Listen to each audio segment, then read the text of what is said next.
Across South Europe, large carnivore populations are expanding. Numbers of bears are rising in countries such as Spain, Slovenia, Italy, and Romania. And we show evidence of higher numbers in Kosovo and Albania. Many countries are ill-equipped to manage this surge and do not inform their population on how best to cope with bears. Hunting is prevalent across many states in the EU and Eastern Europe as a method to keep bear populations stable. Thousands are killed every year. We have a choice.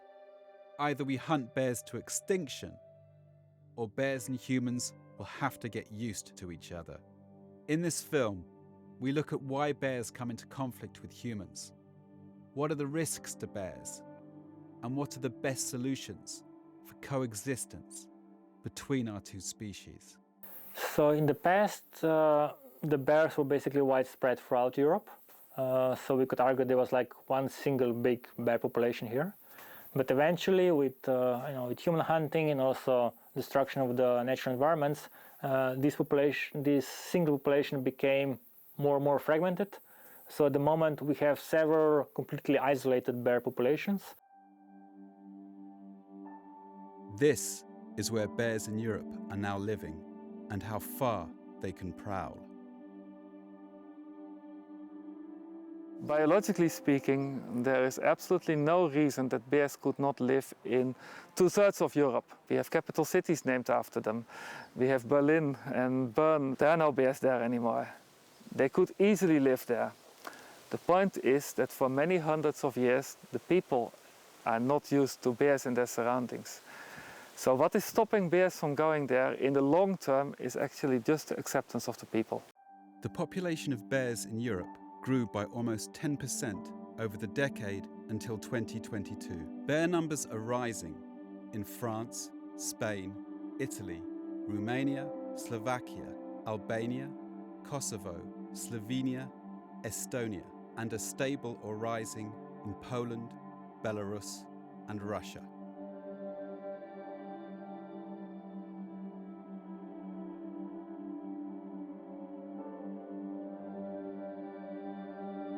More people are moving to the cities. The countryside is populated with older people.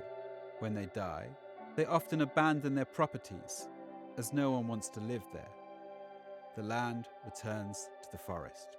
At the same time, forests across the EU are expanding. În prezent, 51% din populația României trăiește în spațiu urban. Parte din terenuri au fost abandonate și acele odăi în care existau meri, peri, pruni, alte specii au început să se împădurească în multe locuri, devenind un habitat excelent pentru urs.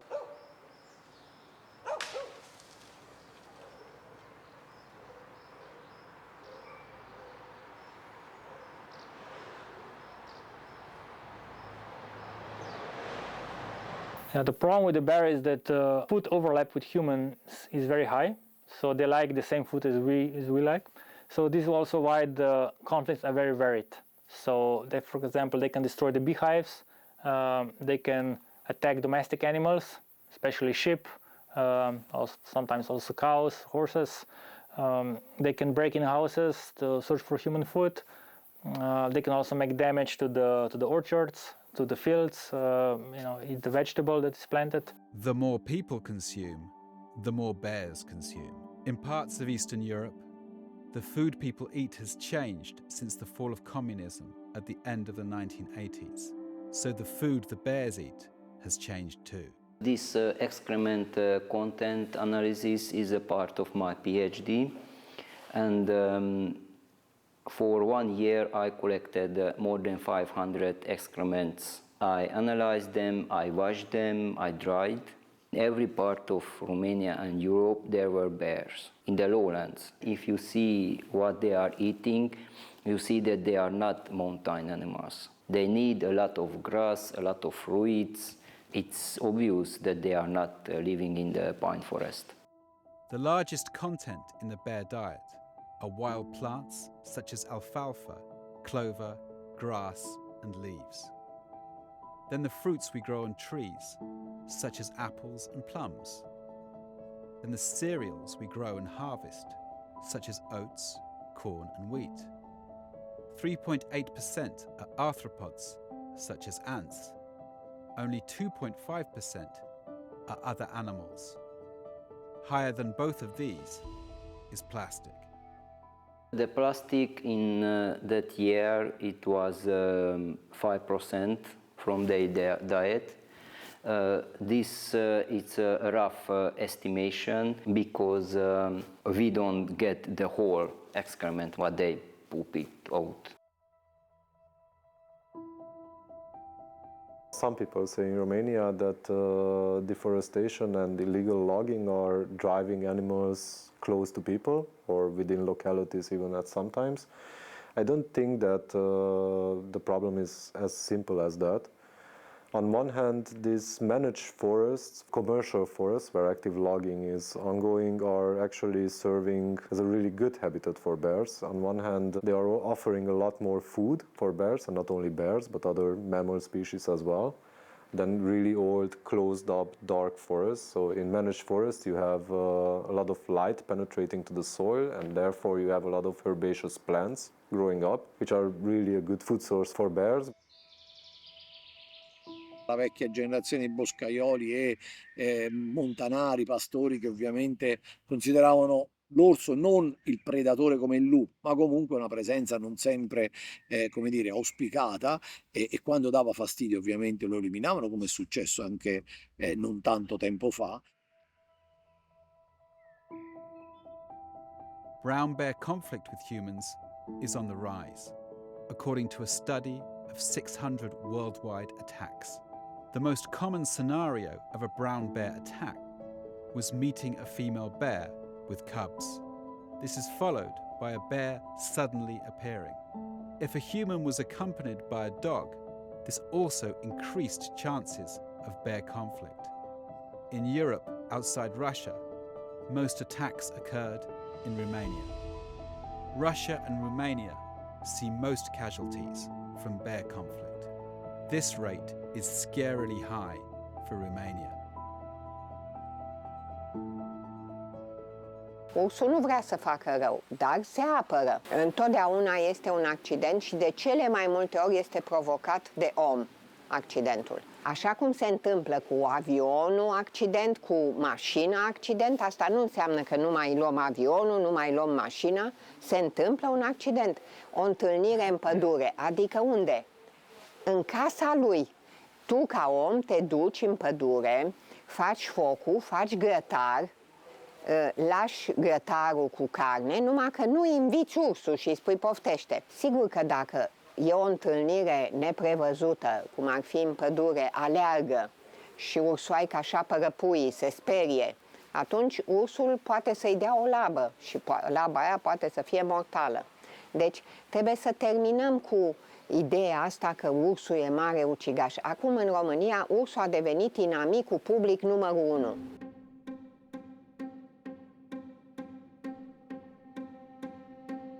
Să avem în ultimii 2-3 ani zeci de atacuri asupra omului, zeci de oameni mutilați și chiar undeva la 18 oameni omorâți de urși.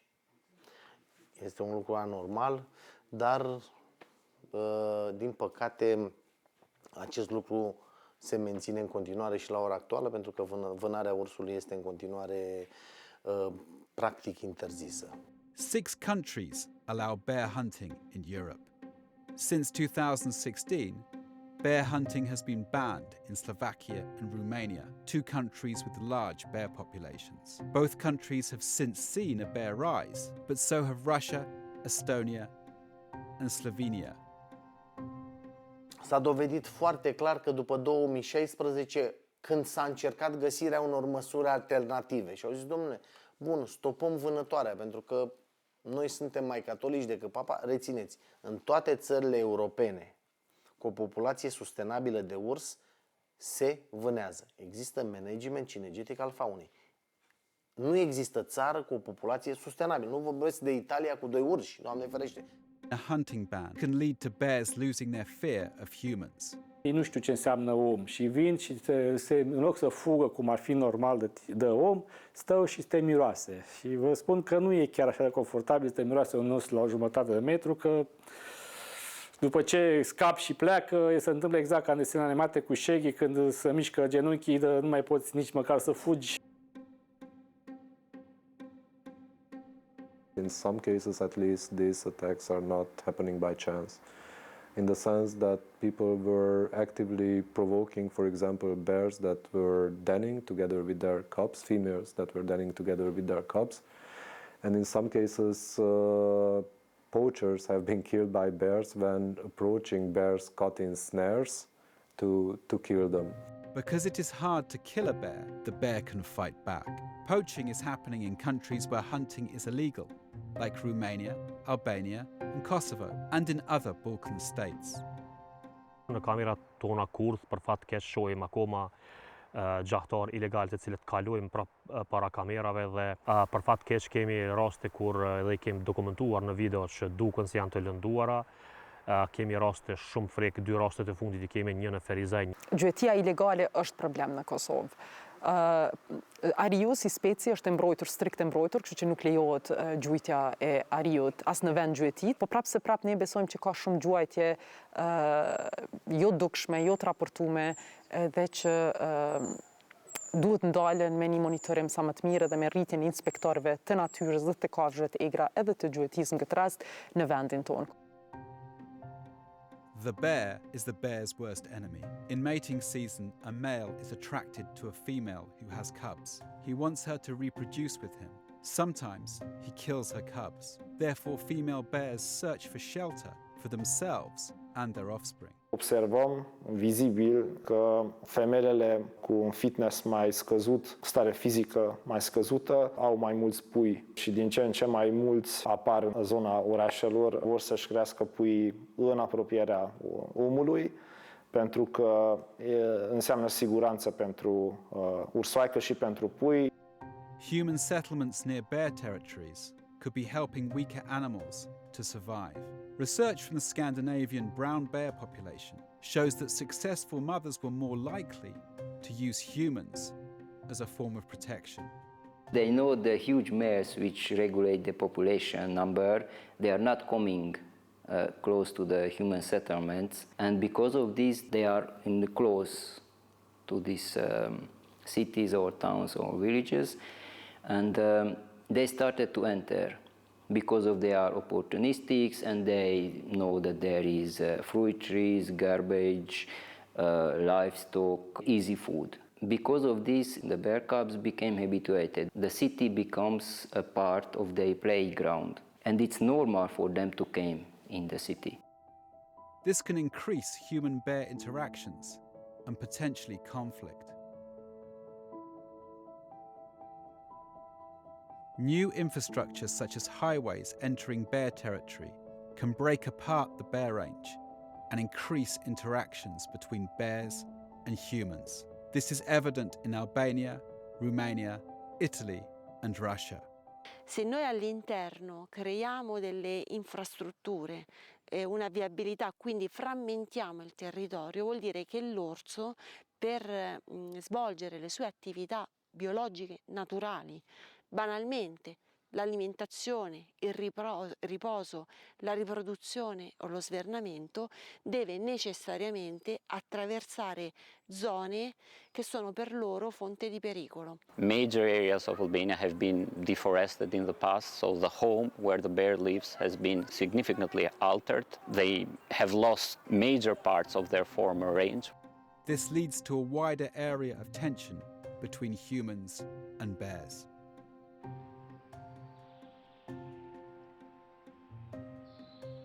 România indiscutabil are o suprapopulație de urși. Dovada suprapopulării exemplarelor de urs tocmai este această extindere a teritoriilor pe care ursul din ce în ce le ocupă, teritorii de câmp. Deci el își extinde foarte mult teritoriu pentru că nu mai are loc în habitatul propriu. Avem o suprapopulație de urs, avem cam de 5 ori mai mulți urși decât habitatul permite.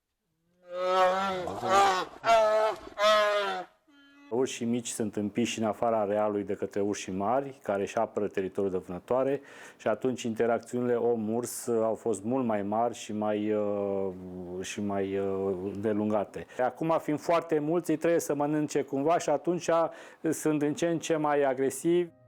But the precise number of bears in Romania is in dispute.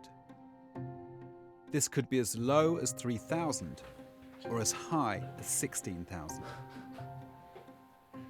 Acest conflict, care se bazează pe ideea că sunt prea mulți urși, nu au fost niciodată numărați după norme internaționale, adică după urmele ADN pe care le lasă, așa cum se numără în alte țări, de exemplu în Norvegia. Datorită tehnologiei, numărul de observatori a crescut și numărul de observații. Ideea este că asta cumva generează impresia și percepția că numărul de urși a crescut, dar am putea spune că numărul de Mona Lisa nu a crescut, e doar o Mona Lisa, ci doar numărul de persoane care fac poza cu Mona Lisa a crescut, adică a crescut numărul de observatori. People from the cities are holidaying more in the countryside, in places such as Romania, Albania and Kosovo. They are moving into bear territory. Faptul că toată lumea dorește o casă în pădure, o pensiune în pădure, e normal, dorim să trăim mai mult în pădure, dar trebuie să ne gândim că nu suntem singuri și că aceste animale au și ele dreptul să trăiască în pădure. De exemplu, atunci când se anunță că e un urs la 2400 de metri pe pârtia de schi din Sinaia și este o tragedie, un urs, atunci unde să fie? Dacă în pădure n-are voie, în locurile lui n-are voie. Dar exemplul pe care eu îl dau este atunci când în Oceanul Atlantic, de exemplu, se spune sunt rechini. Nu mergeți să vă scăldați. Acum nu o să omorâm toți rechinii, nici nu se poate, că poate dacă s-ar putea ar omorâ și rechinii. Așa e și cu urșii. The frequency of interactions between people and bears is actually increasing, with much more human activity in traditional bear habitats and probably also more bear activity in not so traditional bear habitats. And somehow it seems to me that we are also a little bit losing this traditional knowledge on how to coexist, but also how to simply behave when encountering a bear. This is a result of turning the countryside into a product for sale. An emerging threat, which is threatening not only bears probably on the long term, but also, for example, all the species that bears are sharing their habitat with, and namely this is climate change. It's affecting mostly the distribution of various food items of species that constitute the bear's diet. It's also affecting behavior in the sense that the length of the wintering period is getting shorter, so bears are spending less and less time within their winter dens during hibernation, and this will probably increase the interactions between people and bears even further. Less snow cover means bears move more easily around, but some plant species no longer grow in normal or expected abundance. Summer droughts can also lead to a shorter berry season.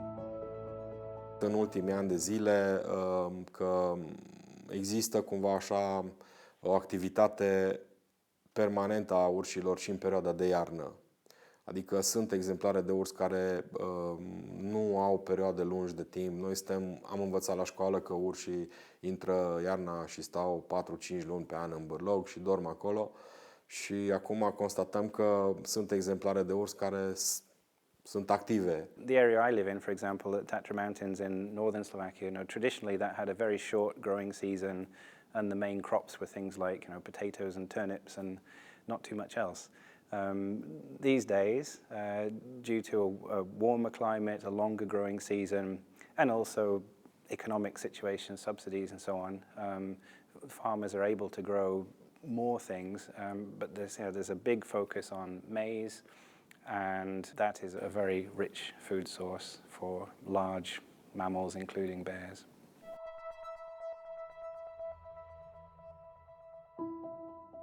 Russia, Sweden and Finland have killed the most bears in the last decade, followed by Romania. 3 of these countries are in the EU, where bears are protected species. Official, state-sanctioned bear kills have been on the rise.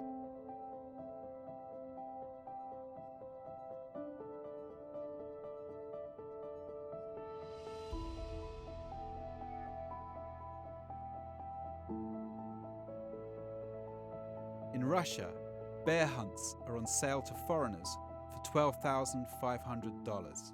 In Bosnia, for $1,600. This also happens in the EU.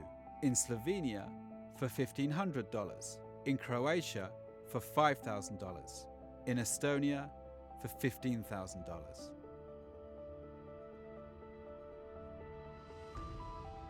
Under the European Union's 1992 Habitats Directive on the conservation of natural habitats and wild fauna and flora, the bear is listed under Annex 2 as a species of community interest, which requires special areas of conservation, and in Annex 4, where the bear needs strict protection. Each country where bears live must maintain the bear population or restore them to a favourable conservation status. People cannot deliberately capture, kill, or disturb these species or their refuge areas or habitat. But exceptions do exist under Article 16 of the directive. Where large carnivores maintain their numbers, member states can kill the animals to help protect wild plants and animals and conserve natural habitats, to prevent serious damage to property and livestock, for public health and safety, for research and education. This is the killing loophole that allows EU countries to shoot the bear and the wolf. The European Commission, if it feels that a country is violating its remit, essentially, going against either the letter or the spirit of the Habitats Directive, they can open an infringement proceedings. And if they're not satisfied with the country's explanation for what it's doing and why, the case can be taken to the European Court for a judgment. If the Commission was satisfied that a population was relatively large, there was a credible monitoring program in place, and the hunting was well regulated, let's say not just a free-for-all, then they were prepared to be lenient. So in Sweden, for example, the bear population is 2,000-3,000 individuals. So essentially there is hunting of bears in Sweden, but the status of the population is very well known. The brown bear is in Annex 4 of the Habitats Directive, which is relatively strict, and it could happen that somebody challenges what Sweden is doing, and then it would be up to the court to decide. Hunting lobbies in Slovakia and Romania want to bring back quotas of bears to kill, using the models of Sweden or Slovenia. There is definitely a strong push to bring back full-scale bear hunting in Romania, which was in place until 2016. It's another question how legitimate this was according to EU legislation.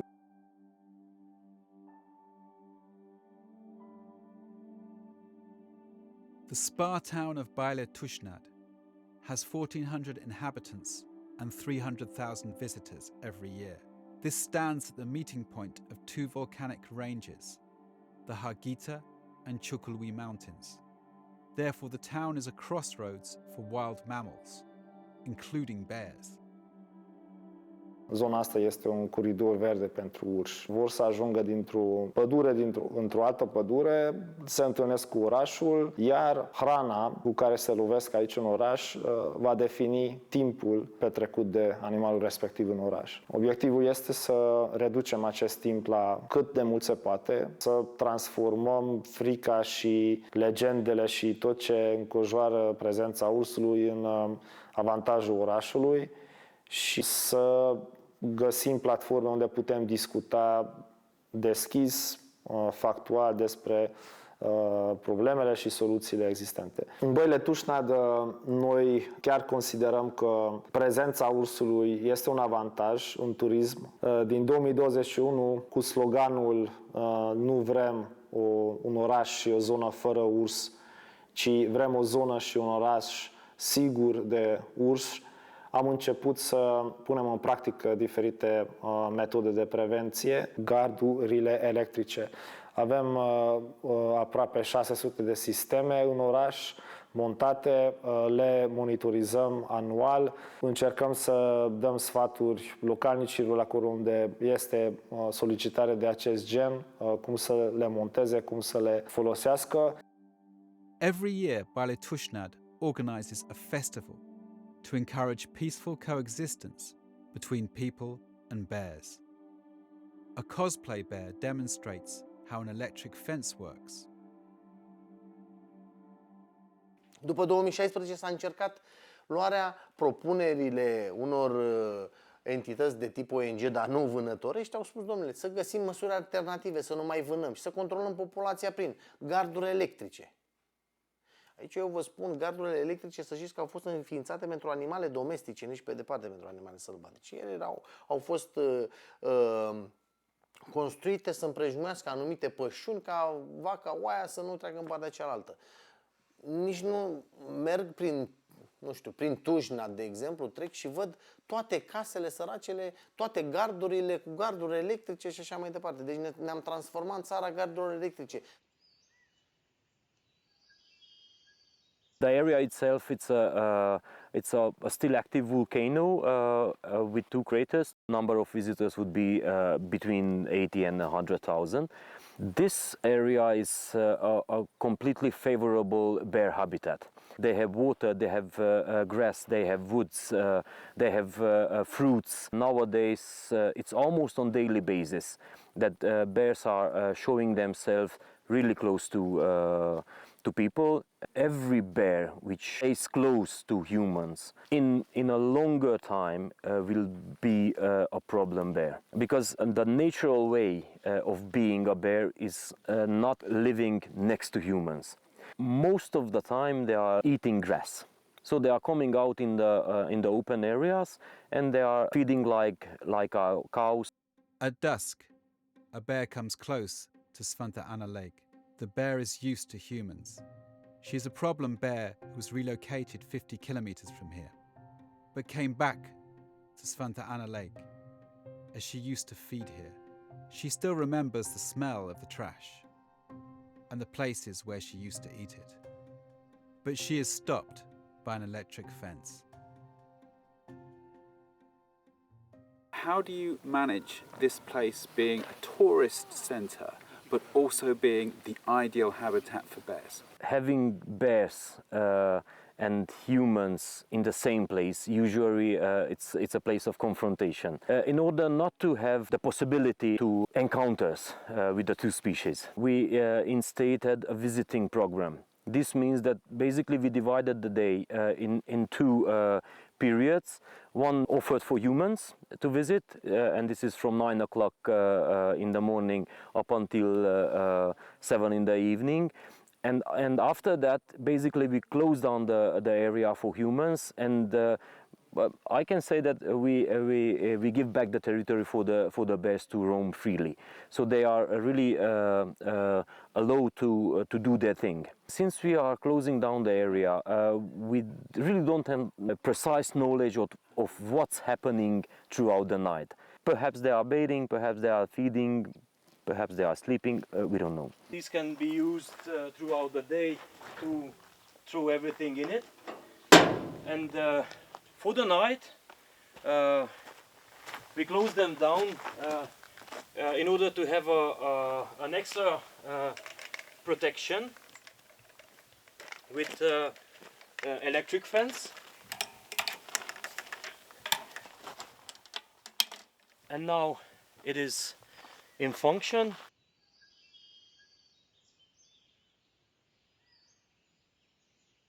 This milestone and many others in the area are basically chewed by the bears. Many of them are also taken out, like this one. Right. They pull it Yeah, out? they pull it out. I don't know why they do it, but they do it.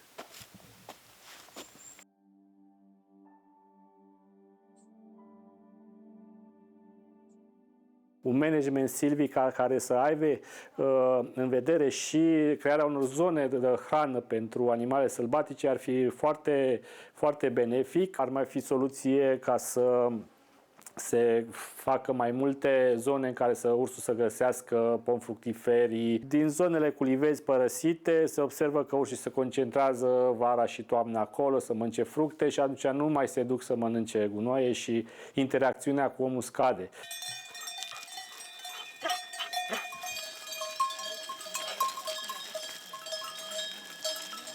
Quante capre? Queste qua adesso al pascolo ne sono 236. E poi avete altri? Sì, dentro stanno i maschi e un altro gruppetto di capretti. Vivo qua e ho scelto di fare l'imprenditore agricolo, l'allevatore maggiormente. Ho fatto sta scelta perché l'Abruzzo è terra di pastori, quindi non ho voluto abbandonare il mio paese e ho deciso di iniziare questa attività con la mia compagna. Abbiamo deciso di fare un allevamento caprino. Il cane da guardiania è fondamentale per il pascolo, perché quando hai un buon gruppo di cani, 7, 8 cani, 10 cani che ti lavorano, loro già sanno quello che devono fare, perché un cane che lavora da solo è un cane indipendente e quando gli affidi un gregge, lui te lo custodisce fino alla morte. Quindi il pastore più il cane, c'è un'ottima convivenza col lupo e anche con l'orso, perché tu con i cani da guardiania riesci a fare un po' un pascolo, perché qua è una zona molto sporca, quindi abbiamo molti rovi, molte colline, quindi quando pascoli con un numero elevato di animali non li vedi mai tutti, quindi là è la misura del cane che ti serve. E con i cani da guardiania sono 2 anni che pascoliamo, ci ha avuto diversi attacchi, ma mai nessuna predazione. Il recinto elettrificato non l'abbiamo usato perché, prima di tutto, gli animali selvatici sono molto furbi, quindi può succedere che o l'orso o il lupo ci può danneggiare il recinto elettrico, perché una volta che hanno danneggiato il recinto elettrico il gregge è incustodito, quindi in quel momento loro possono entrare nel recinto elettrico. Pietro has a special type of shepherd dog called Pastore Abruzzese. He has trained these dogs since they were puppies. Now his dogs can look after the herd, even when someone warns Pietro that a bear is nearby. Mi sono subito allontanato per non dar modo ai cani di percepire subito la presenza dell'orso e all'orso di percepire la presenza mia. Quindi ho chiamato il gregge e me ne sono andato, perché non c'è modo di creare un conflitto che non serve a niente. Quindi in quel modo io me ne vado col gregge, l'orso continua a mangiare dove stava a mangiare e io me ne vado a pascolare da un'altra parte. Ah no, stanno a venire. Sciubi!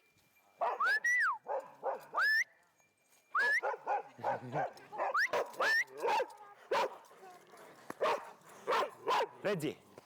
È molto importante l'attenzione sul territorio, perché noi che siamo allevatori siamo i custodi del territorio, quindi noi dobbiamo stare attenti a tutto quello che facciamo, a partire dal pascolo, con le predazioni e con tutto quello che rispetta l'ambiente. Quindi noi stiamo qua dentro e ci dobbiamo stare noi con tutti gli altri animali, quindi deve essere un equilibrio che si deve reggere.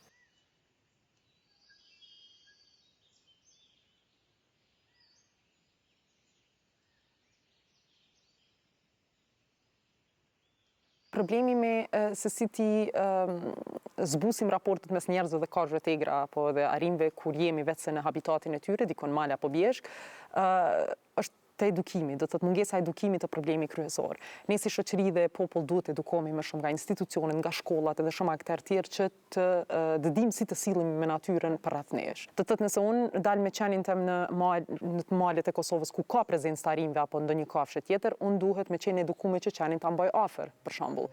People who disregard safety rules in bear country is a major cause of conflict.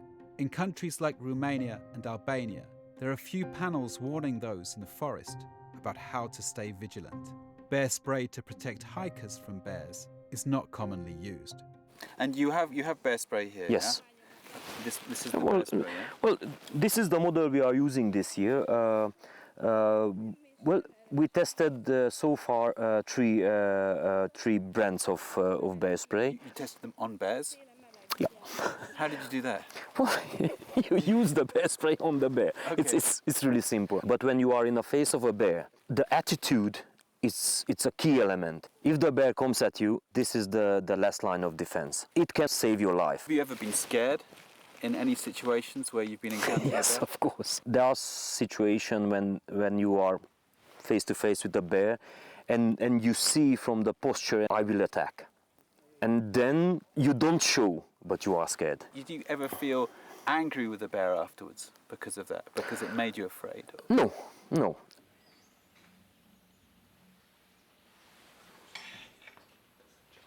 So Slovenia is quite special in Europe in the sense that we have very intensive artificial feeding of wildlife, including bears.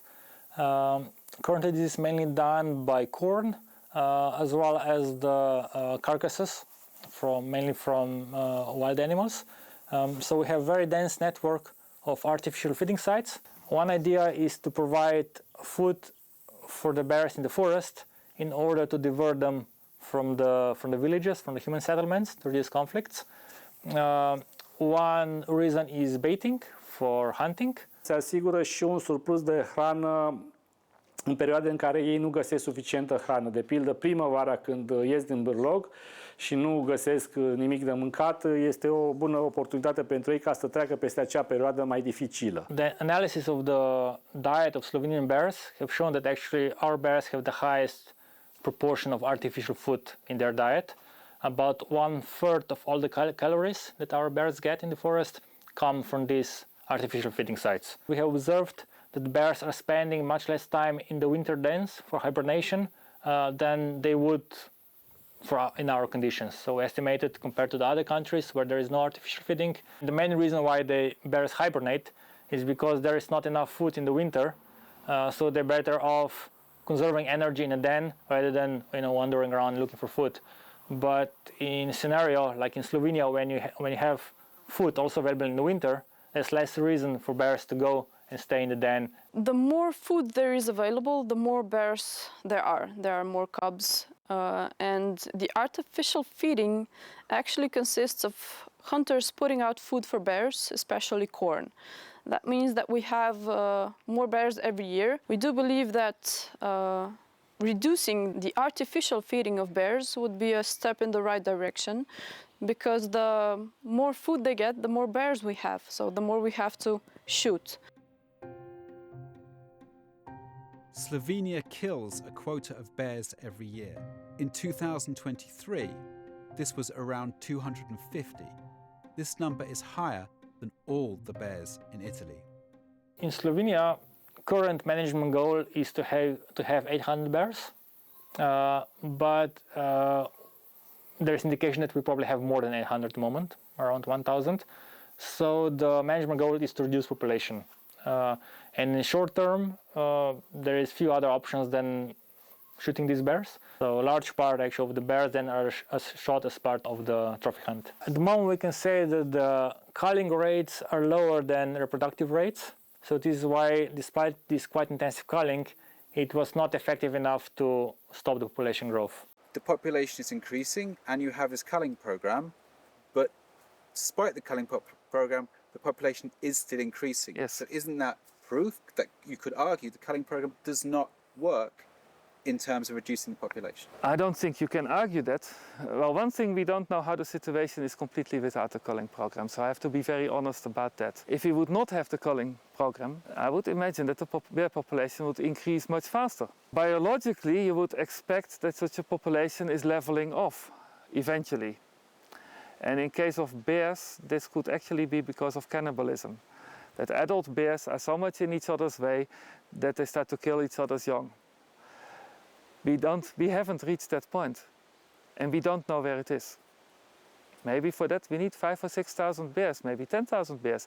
We don't know. The way to go wouldn't be shooting just random sporadic bears, like 200 bears, one here, one there, but only maybe shoot the conflict ones that are causing the problems or the people find problematic. We know from basic bear biology and also experimental tests that it's usually the food that determines both bear densities as well as bear reproduction. So I think it would be worth to try to reduce, especially the artificial feeding. Managementul speciilor sălbatice fără vânătoare nu este o soluție. Protecția exagerată nu este o soluție. Eu înțeleg să protejăm cei pe cale de dispariție, dar ce este supranumeric, e anormal să protejăm. Se vânează un procent, prin studii s-a dovedit că o creștere anuală este undeva între 7 și 15%. Deci se vânează între 7 și 15% din populația existență în țările respective. Ceea ce și în țara noastră se făcea până în anul 2016, dar un procent mult, mult mai mic. Din punctul meu de vedere, este o resursă regenerabilă vie și ca orice resursă regenerabilă vie poate fi exploatată indiscutabil, sustenabil și aduce venituri țării respective prin activitățile directe sau activitățile conexe. Împușcarea unui urs sau altui urs nu va rezolva problema. Reducerea populației de urs nu va rezolva problemele cum își imaginează societatea, dintr-un singur motiv. Nu putem împușca tot. Nu există nicio soluție perfectă. Nu există nu este normal nicio soluție în care să se extragă surplusul de urși, pentru că la nivelul României noi avem un habitat propice pentru 4042 de urși. Conform ultimei evaluări din 2016, avem între 1000 și 1500 de urși. Deci la nivelul României avem un număr dublu de urși. Și atunci nu se pot împușca 4000 pentru că ar fi un genocid. Contextul de interacțiune om-urs și conflict om-urs va rămâne. Și atunci ne putem uita la vânătoare ca fiind tot o soluție tehnică pentru a reduce conflictele, dar nu este o soluție integratoare pentru coexistență. Într-adevăr, România are mulți urși, dar asta este o mare bogăție față de alte țări care nu mai au. Adică noi nu trebuie să luăm exemplu rău din Franța, Germania, Austria, care și-au omorât urșii. Și nici într-un caz nu putem accepta să facem turism de vânătoare, cum se practică. Adică găsești pe site turism de vânătoare de urși în România.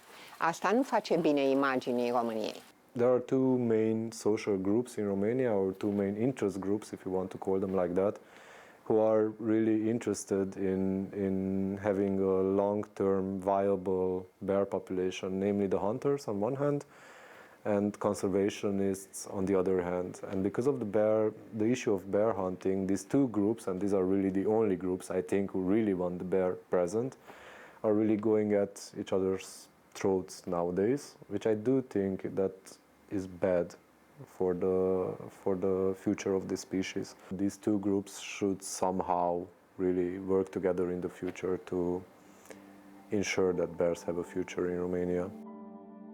Romania still kills around 90 bears a year. These are special cases for problem bears. When a bear causes damage, the mayor authorizes a kill. The problem is that Romania has so many bears. In many cases, the mayor cannot be sure he will kill the right one. Eu vreau să știu cum se găsește ursul vinovat. Vine el ca Dracula cu colții plini de sânge sau vine el și spune eu sunt vinovat? Cum te duci dintre ei și îl găsești pe cel vinovat? You can see the plumps, so they are still there, they are mature, but no bear came to eat them and want to go to the village down. You need to cross 1, 2, 3, 4, 5 electro fences, each private. So there's one small farmer, there's another one, the third one. These have a few cows, these few sheep, and you have these garbages. South Slovenia has the most intense bear population in Europe and the most vigorous methods of property protection against the carnivores, which include putting beehives on a raised floor out of reach of honey-loving bears. Years ago here all was big meadow. Regarding the bears, we have like 1,000 people living in this community, surrounded with 50 to 70 bears. In the last 40 years, more people have left to the big towns. To have less people and more forest can be ideal for bears. The most important fact is that tolerance of the local become higher. Miha Mlaka has thought of an option which does not include killing. This is bear watching, and he has worked out the economics. Imagine to have permission to kill one average Slovenian bear, like 100 kilo. Hunter, so the tourist hunter, need to pay 1,500 euro, more or less. And bear watching in Slovenia costs per person per evening from 80 to 250 euro. So if you take an average of 150 euro with 4 guests in the hide, in 2 evenings, bear is still alive and money is here. If you have the season of 2 months, imagine how many bears you sold without killing them. Hunting club renting this hide can earn much more than to shoot a bear. Let's go to put some corn.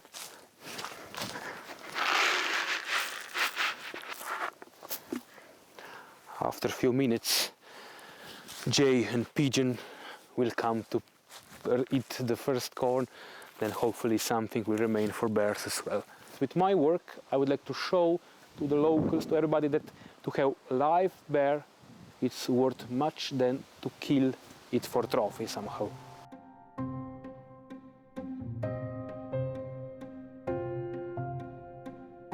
We are in Kosovo. Bear Sanctuary Pristina is located here near the capital city. We have 20 bears and 1 lion. Originally, these bears are from the wild. We suppose mother was killed, and they have taken a young cub, first as a pet at house, and they put in the cage near the restaurants as attraction for clients. These are the main situations, main cases in Kosovo and in Albania. Visitors can come here, visit the bears, see some different corners, or put some information about the bears. So you have a lot of school groups coming here? Yes, they are coming. We have a good education program. A good thing is that we can compare the life of our bears before in the captivity and how our bears are living now. And if you compare and if you see them, and you have different impression. And we are asking children, what is better?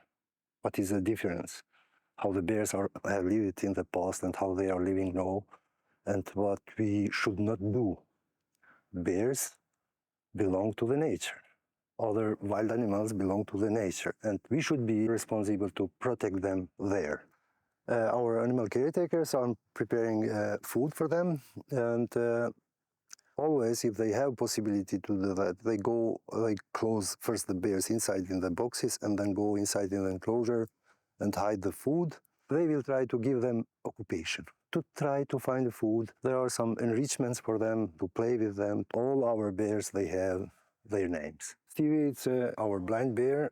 He lives with another bear in the same small cage with Vini in Peja region. They have fighting between them, and that was the reason why Stevie is now blind. The name of the Stevie, it's based on Stevie Wonder, and it's a very, very nice bear. It's very intelligent, and he's living here. He enjoys to eat watermelon and other fruits and vegetables. We are really happy that we have Stevie here. Bear Gina.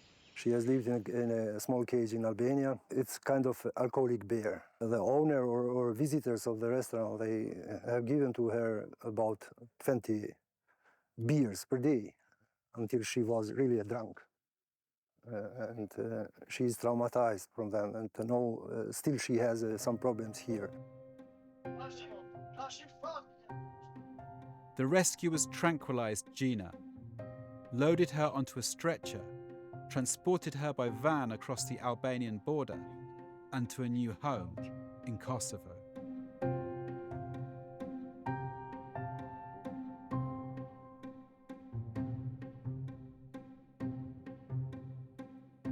We are offering to her kind of trainings, special trainings to Gina to try to rehabilitate her, to avoid some abnormal behaviors Gina has, and it's showing here.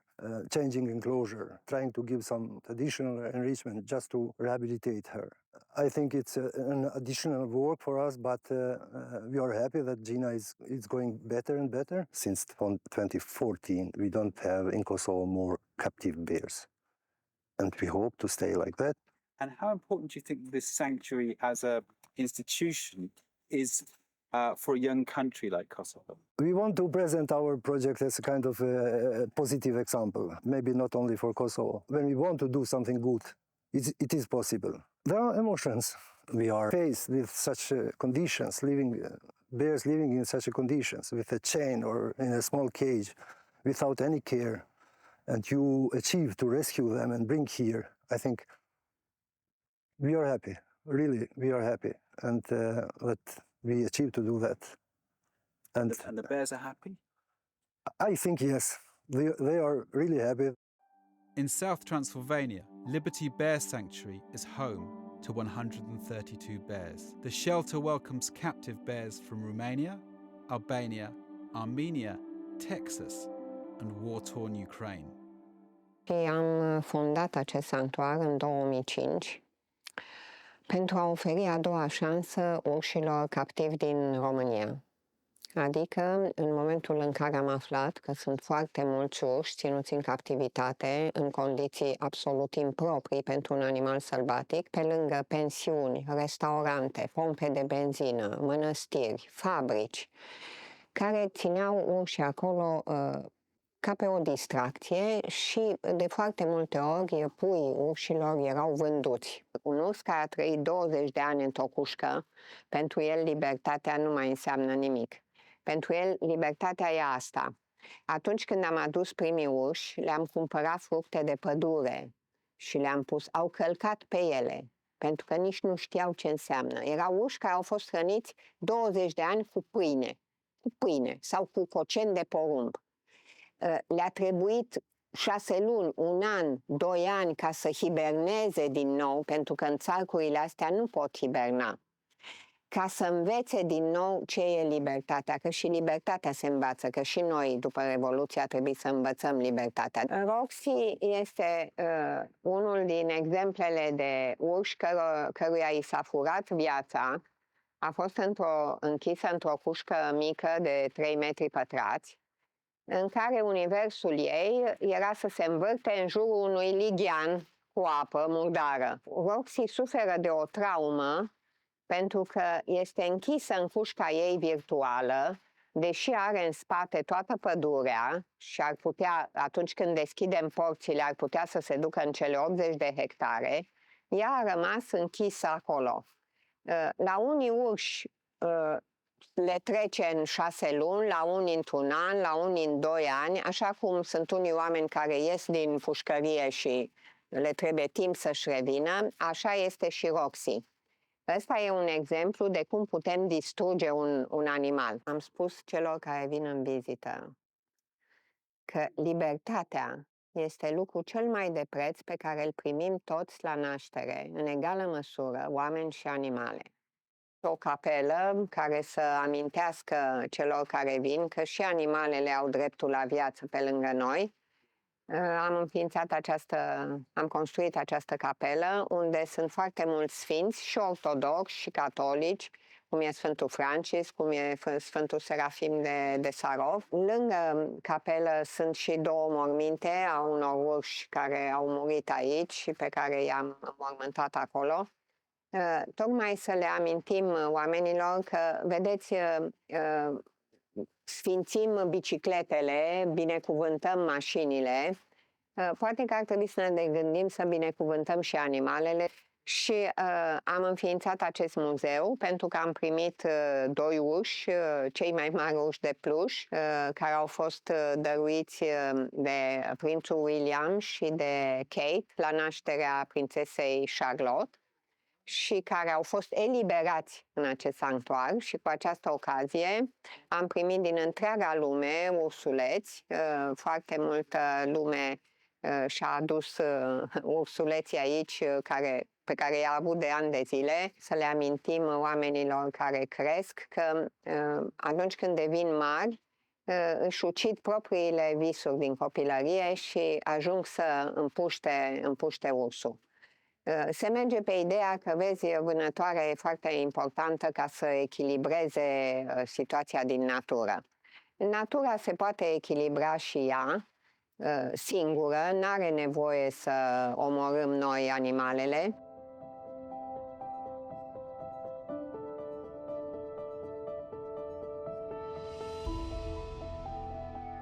I think it's also a mistake to manage bear populations on a country-by-country basis, because the bears themselves don't care about the border. If you see it in a larger context, in the European bear population, then there is actually no real difference if you shoot a bear in Slovenia or just over the border in the next country. It's the same population. So I think that the bear population should be more managed in an international context, and should just be added up how many bears are in contact as one population. In the Italian situation, it's completely clear. There are just a handful of bears. If you shoot one bear, it's a big loss for the entire Italian bear population. But it's not a big loss in a European context. So I would aim for a more international management of bears.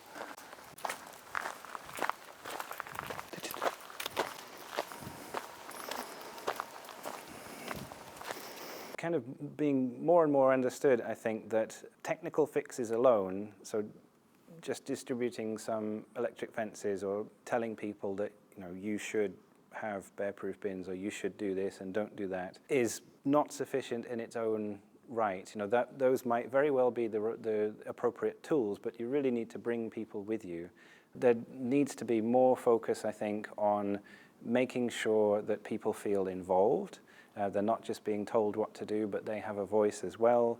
And that these efforts that we're putting in terms of protecting livestock and so on, is that local people can see that this is for them, you know, that someone is wanting to help them. They're being provided with financial support, practical support, and even moral support, you know, that they're being listened to. So they're not just being described as part of the problem, you know, but they are included in finding solutions. We need to learn how to coexist with bears. They are a part of nature. They've always been here. It's usually us that are moving into areas where bears have always lived. So we're the guests in nature. We're the ones that should learn how to coexist, and it is possible. It might be that to have no conflict at all might be unrealistic, but I suppose, you know, let's aim for the stars and then you hit the treetops kind of thing. So we'll always aim to improve things.